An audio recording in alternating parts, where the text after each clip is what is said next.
বন্দে ভারত, যেটা আসছি আমি পুরী থেকে হাওড়া। আজকে স্মৃতিগল্প চ্যানেলে তোমাদের সঙ্গে আমি আমার প্রথমবার বন্দে ভারতের এক্সপিরিয়েন্সটা ঠিক কীরকম হলো সেটাই শেয়ার করতে চলেছি। তো এই দেখো, আমি তো একদম রেডি, ট্রেনে উঠে পড়েছি।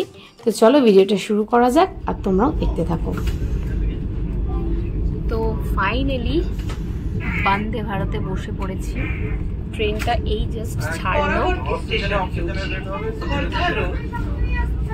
পরবর্তী স্টেশন খুর্দা রোড। আমরা এসে বসতেই জল দিল আর পেপার দিল। এরপর হয়তো লাঞ্চ টাঞ্চ দেবে, সেটা দেখতে থাকো। যথারীতি নির্ধারিত সময় দুপুর 1:50 পুরী থেকে কিন্তু বন্দে ভারত ছেড়ে দিল। আর এই ট্রেনে আমাদের দেওয়া হয়েছিল লাঞ্চ আর ইভিনিং স্ন্যাক্স।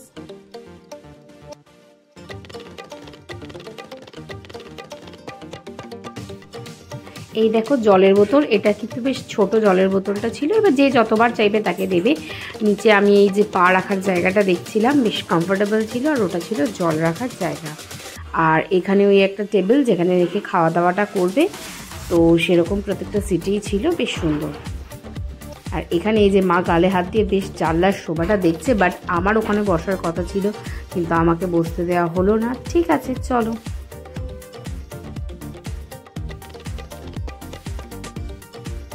আর প্রতিবারের মতো এই সাইড ব্যাগ রাখবো কোথায় সেই নিয়ে আমার তো মাথা খারাপ হয়ে যায়। উপরে রাখলে বারবার ইউজ করতে হয় ভেতরের জিনিসগুলো, সেই জন্য আমি কোথায় রাখবো সেটাই ভাবছি। আর এদিকে এনারা কিন্তু বেশ আমার কর্তামশাই ভালোভাবে ঘুম দিচ্ছে, আর আমি এই যে এদিকে একটুখানি মুখটা দেখছি। তারপর ভাবলাম না, একটু চোখে মুখে জল দিয়ে আসি বলে ওয়াশরুমে গেলাম। বাবা রে, ওয়াশরুমে ঢুকে তো তো পুরো অবাক। কি সুন্দর, মানে না কোনো স্মেল, না কোনো নোংরা, মানে ফ্লাশ সিস্টেমটা ভীষণ সুন্দর লাগলো। আর সামনে একটা বেশ বড় মিরর রয়েছে, ক্লিন পরিষ্কার করা। আর হাত ধোয়ার জন্য সুন্দরভাবে রয়েছে ওখানে হ্যান্ড ওয়াশ, যেটা প্রেস করো সুন্দরভাবে পড়ে যাচ্ছে। আর টাওয়েল বা কোনো কিছু রাখার জন্য বেশ সুন্দর হ্যাঙ্গার সিস্টেম ছিল। আর এই দেখো আমি সুন্দরভাবে হাতটা ধুয়ে নিচ্ছি।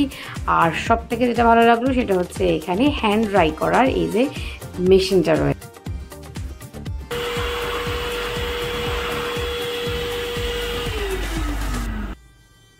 তারপরে আমি ভেতরে এসে বসে দেখি, ও বাবা, এয়ার হোস্টেস যেরকম থাকে না ফ্লাইটে, সেরকমই ট্রেনেও এইরকম বন্দে ভারতে একজন ম্যাডাম রয়েছেন যিনি ঘোরাফেরা করছেন, এবং কার কি সুবিধা অসুবিধা সেটা ঠিক জেনে যাচ্ছি। তো এইরকমই সময় চলে এলো আমাদের লাঞ্চ দেওয়ার। লাঞ্চ কাকু, ইয়েস, দেখো আমাদের লাঞ্চ আসছে। আর আমার তো ট্রেনের লাঞ্চ করতে খুবই ভালো লাগে, তাই আমি প্রচণ্ডই এক্সাইটেড ছিলাম, এবং সেই রকম একটা ভালো এক্সপেকটেশন নিয়ে আমি লাঞ্চটাকে কভার করছি। ওই চিকেনে যেরকম থাকে, ওই জিরা রাইস, ডাল, চিকেন র্যাপ করা একটা পরাঠা, পিকল, আর একটা দহি, আইসক্রিম। হ্যাঁ, এই দহি যেটা খুলতে গিয়ে বেশ কসরত করতে হয়েছিল। এই দেখো, খুলছেই না। হ্যাঁ, আর একটা আইসক্রিমও ছিল। আইসক্রিমটা কোথায় গেল আমার? এই যে এই ভ্যানিলা আইসক্রিম। তো আমি তো ভাবছি একদম এবার খাবারটা দেখি এবার ঝাঁপিয়ে পড়বো, কিন্তু আমার যেটা লাগলো খেয়ে, ও মাই গড। তোমাদের কিরকম লাগলো খাওয়া দাওয়া? বন্দে ভারতের খাওয়ার মোস্ট বাজে। আর মা তুমি বলো, আমি এই লাইফে ফার্স্ট এত বাজে খাবার খেলাম। এখানে খাবারগুলো তোমার টেস্টি লাগছে না? চিকেন আমি জীবনে ভাবতেও পারিনি, এর মধ্যে মরার আগের দিন এরকম চিকেন। তোমার খাবার কেমন লাগলো বলো? পূজা, চিকেনটা কি ভালো? চিকেনটা কি ভালো দিয়েছে তোমাকে? রিভিউ দিন। পূজা স্পিচলেস হয়ে গেছে। মানে সত্যি স্পিচলেস না হয়ে পারা যাবে না। চিকেনটা কি জানি কি দিয়েছিল, একদম সেই শুটকি মাছের মতো গন্ধ ছাড়ছিল। আর পরোটাও তো মনে হচ্ছে মেখে বেলেই দিয়ে দিয়েছে, সেটাকে যে ভাজতে হয় সেটাও হয়তো ওনারা জানেন না। তো যাই হোক, কোনো রকমে প্রচণ্ড খিদে পেয়েছিল, তাই খেতে বাধ্য হয়েছিলাম। তারপরে খুবই ঘুম পাচ্ছিল, কারণ সেই 5:30 6টায় ঘুম থেকে উঠে পড়েছিলাম, তারপর আর শোয়া হয়নি। কিন্তু সেই ঘুমোবো যে, সেটাও কিন্তু আমি ঠিক শান্তিতে ঘুমোতে পারছিলাম না, কারণ ছোটকে ফোন করি। আসলে যাওয়ার সময় আমরা এসি পাইনি, তো এতটাই গরম লাগছিল, সেখানেও শান্তিতে শুতে পারিনি। আর এই এত অ্যানাউন্সমেন্ট নয়, মাথাটা গরম হয় জানতো। হ্যাঁ, এই যে এটাই ছিল কারণটা, সেটা হচ্ছে আমার একদমই ব্যক্তিগত, কারণ আমার তো খুবই ঠান্ডা লাগে। আর এই এসিটা যা জোরে চলছিল, মানে কি বলবো, আমার তো মানে সর্দি শুরু হয়ে গেল মনে হচ্ছে। বাইরে 45 ডিগ্রি টেম্পারেচার, কিন্তু এই দেখো এখানে এত ঠান্ডা। শেষে বাধ্য হয়ে টাওয়ালটাকেই আমি কি করেছি, গায়ে নিয়ে নিয়েছি।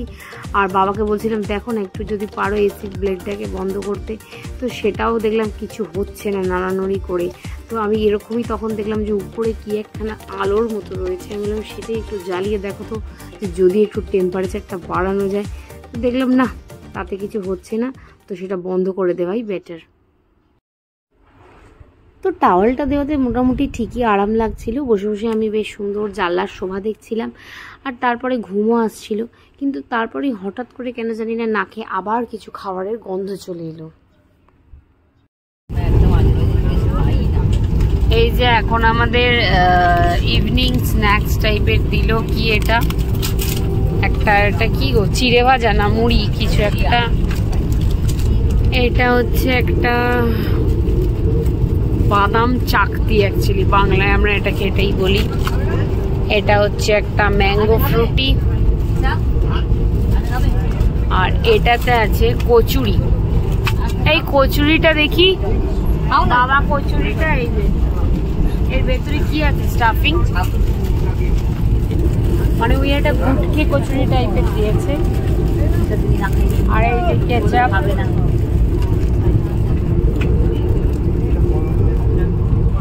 খেয়েছো তোমরা সব এগুলো?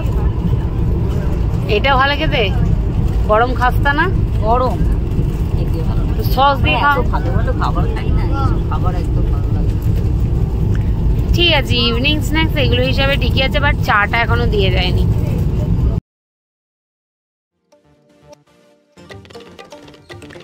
এই যে দেখো, এটা ছিল একটা যেটা মুড়ি, যেটা হচ্ছে একটু গুঁড়ো লঙ্কা টাইপের কিছু একটা মিশিয়ে লাল রং করে দেওয়া হয়েছিল। আর সত্যি যখন আমার মনটা একদম চা চা করে পাগল হয়ে গেছিলো, তখনই চলে এলো আবার চা কাকু আমাদের। তো চাটা কিন্তু বেশ ভালো লেগেছিল, মানে খেতে ভালো না হলেও বেশ একটা চাটা খেয়ে একটা এনার্জি দিচ্ছিল গরম গরম। আর বেশ আমার যেহেতু খুব ঠান্ডা লাগছিল, সেই জন্য গরম চাটা আমার গলায় বেশ আরাম দিচ্ছিল। এখন আমরা ঠিক নামতে চলবো। কটা বাজে এখন? 8:45, 8:30টায় আমরা হাওড়ায় ঢুকবো। নামবার আগে এখন মনে হয় কিছু দেবে, জানি না, কোনো গ্যারেন্টি নেই। বন্ধ ছাড়ছে, সেটা দেখি কি দেয়, কি কিছু দেবে, দেখা যাক, দেখাচ্ছি। আর কি দেখাবো, দেখাবার মতো কিছুই ছিল না। কী সব বলেছিল, কোথা থেকে শুনেছিলাম 4 বার নাকি খেতে দেবে, আমিও বুঝে পেলাম না এই 6.5 ঘন্টার জার্নিতে 4 বার কী করে দেবে। তো আমাদের আর কিচ্ছু খেতে দেওয়া হয়নি, যার জন্য আমি ওই বাদাম চাকতি দেখাচ্ছিলাম, যেটাও খেতে বেশ ভালো লাগছিল। আর এই যে দেখতেই পাচ্ছ, সবাই ব্যাগপত্র নামাতে শুরু করে দিয়েছে, কারণ এবার আমাদের নামতে হবে। দেখো, সত্যি কথা বলতে আমাকে স্বীকার করতেই হবে যে ওই খাবারের পোর্শনটুকু বাদ দিলে বন্দে ভারত কিন্তু একেবারে 100-এ 100। কারণ দেখো, খাবারের জন্য তো ভালো ভালো রেস্টুরেন্ট আছে, সেটার জন্য একটা ট্রেন হতে পারে না, কিন্তু এত সুন্দরভাবে, এত পরিষ্কার পরিচ্ছন্ন আর এত কমফোর্টেবল জার্নি যদি করতে যাও, তাহলে কিন্তু বন্দে ভারত সত্যিই খুবই সুন্দর। তো আমার এই বন্দে ভারতের এক্সপিরিয়েন্সটা আমি তোমাদের সাথে শেয়ার করলাম। তোমাদের যদি কিছু ভালো লেগে থাকে তাহলে অবশ্যই ভিডিওটাকে লাইক করবে, শেয়ার করবে। আর হ্যাঁ, চ্যানেলে নতুন হলে আবারও বলছি, সাবস্ক্রাইবটা করতে কিন্তু ভুলো না। দেখা হচ্ছে পরের ভিডিওয়। টাটা।